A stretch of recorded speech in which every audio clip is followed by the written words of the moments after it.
네, 안녕하세요. 광화문 1번가 포괄적 성교육을 요구하면서 학교 수준의 성교육 표준안 폐지를 즉각 외치고 있는 포괄적 성교육 네트워크에서 함께 활동하고 있는 한국성폭력상담소 활동가 김혜정이라고 합니다. 반갑습니다. 네, 방금 전에 젠더 큐레이터 변혜정 사회자님이 소개해 주신 것처럼 한국성폭력상담소는 26년 전 1991년 생겨났습니다.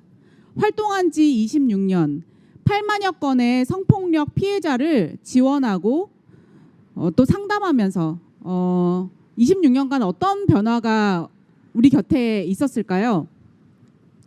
여성폭력에는 성폭력뿐만이 아니라 가정폭력 피해자를 지원하는 상담소, 그리고 성매매 피해 여성을 지원하는 인권센터, 그리고 이주 여성의 특수성을 반영하여 지원하고 있는 이주여성 인권센터 등 다양한 여성 인권을 지지하고 옹호하기 위해서 활동하는 단체들이 전국에서 600여 개에 달하는 단체들이 지금도 활동하고 있습니다.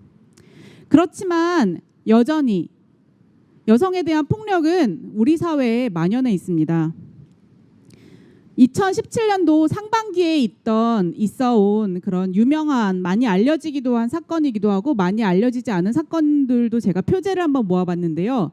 아까부터 언급됐던 여교사 수업 중 자유행위, 이 건은 어떻게 보면 교사는 학생에 비해서 좀 더 지위가 있고 위계가 있는 사람이라고 많이 알려졌지만 여기에서 여성이냐 남성이냐, 남성이 학생일 때는 여자 교사도 성희롱의 성적인 대상이 될 수 있다라는 것을 우리에게 다시 한번 생각하게 하는 사건입니다.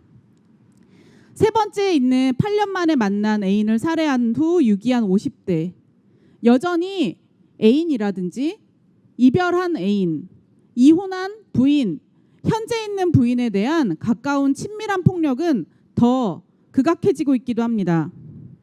네 번째 있는 사건, LA에서 20대 한국 여자라는 이유만으로 싫었다라는 이유를 밝히며 갑자기 망치로 내려친 사건은 우리 모두의 심장을 두근거리게 했습니다.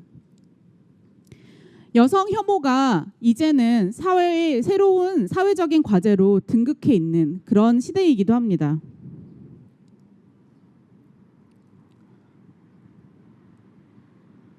네.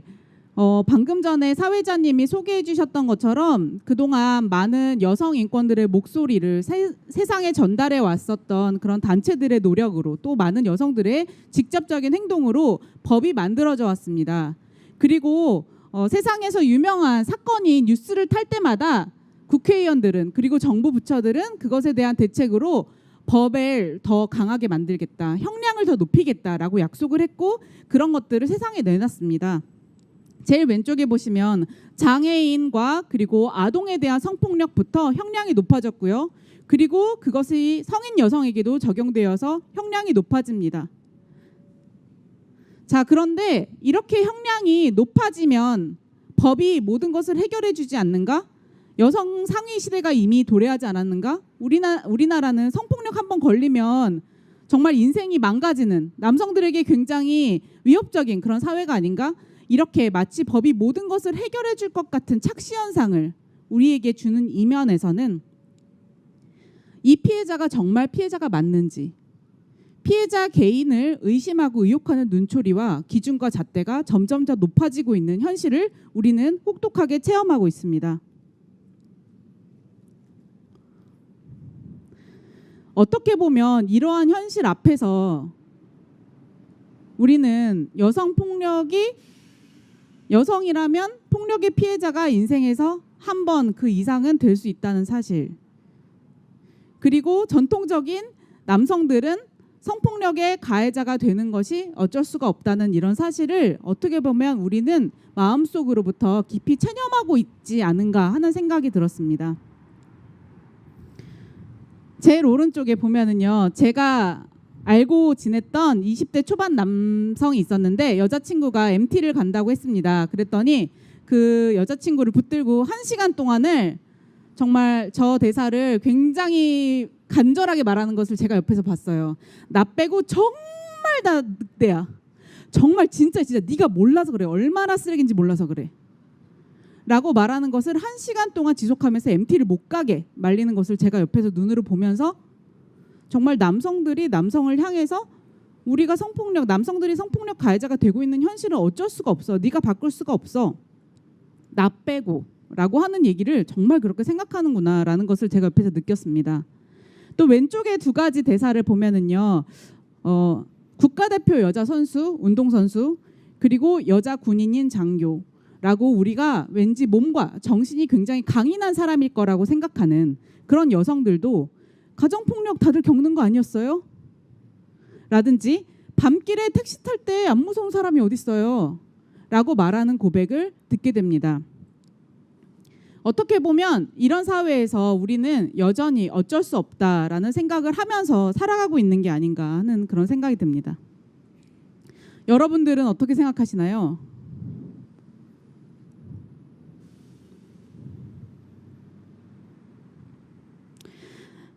네, 속으로 어쩔 수 없다라고 살아가야 하는 세상에서는 약자인 성은 계속 길거리에서 혹은 친밀한 관계에서 나에게 익숙한 직장이나 학교에서라도 내 몸을 가리기 급급하고요. 그리고 내가 누군가의 모난 돌, 표적이 되지는 않을까 약간 노심초사하고 위축되면서 하루하루 살아가게 됩니다. 약자가 아니길 바라는 성을 지향하는 사람들은 내가 강인한 성, 자유로운 성을 뽐내기 위해서는 누군가에게 위협적인 그것이 희롱이고 장난일 수 있다는 것을 과시하는 행동을 한 번쯤 해야 된다고 생각하면서 살고요. 또 P2P 사이트에 올라오는 이것은 진짜 강간이야 라고 하는 영상을 다운로드 받아서 클릭해서 보는 것이 너무 자연스러운 행동이라고 스스로 생각하면서 살아가게 됩니다. 자, 이렇게 어쩔 수 없다고 생각하고 사실 살아가고 있는 사회에서 아니야, 변화할 수 있어, 바뀔 수 있어 라고 외치면서 우리에게 손을 잡아줄 그런 정부가, 그런 정치가, 그런 시민들이 우리에게 있습니까? 여기 계시죠? 네, 그리고 그렇게 손을 내밀기를 이 정부에 간절히 바라고 있습니다. 저도 학교 성교육 표준안 한 장을 가져왔습니다. 이것은 개정안, 수정안이라고 나온 것 중에 초등학교 저학년을 대상으로 한 교과서에서 강요된 성폭력은 안 된다는 내용이 10페이지 정도가 할애되어 있습니다. 그런데 그중에서 한 장을 가져왔는데요. 지금의 성폭력도 어떻게 보면은 여성폭력 어쩔 수 없어라는 전제를 깔고 이런 교육을 하고 있는 건 아닐까 하는 생각이 듭니다. 여기 잘 안 보이시죠? 보면은 제가 읽어드릴게요. 집에 혼자 있을 때는 함부로 땡땡을 열어주면 안 돼요. 땡땡이 참 중요한가 봐요. 문일지, 창문일지, 도어락일지, 네, 이것이 빈칸입니다.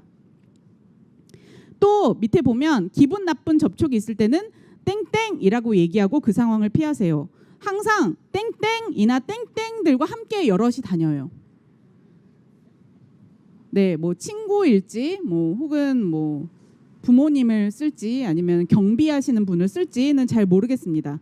자, 땡땡에 뭐가 들어갈지가 그렇게 중요한지도 잘 모르겠지만 이것을 보면서 더 문제라고 느낀 것은 무엇이냐면 바로 성폭력을 개인의 문제로 만드는 그 이상을 넘어가지 않고 있다는 것입니다. 성폭력은 왜 일어날까? 내가 이 행동을 안 하면 나에게 벌어지는 일일까? 어디까지 친구들이랑 같이 다녔어야 내 안전을 내가 확보할 수 있었을까? 라고 자기 책임 이상으로 이것에 대해서는 새로운 질문이 나올 수 없는 그런 교환이라고 생각이 됩니다. 이 이상 성폭력은 왜 일어날까? 혹은 모르는 사람이 나에게 다가오면은 싫어요라고 하라고 써 있는데요. 그게 모르는 사람이 아니라 내 아빠라든지 내가 잘 알고 있는 학원 선생님이라든지 아니면은 할아버지나 친척이라든지 그럴 때는 싫어요라고 말해도 될까?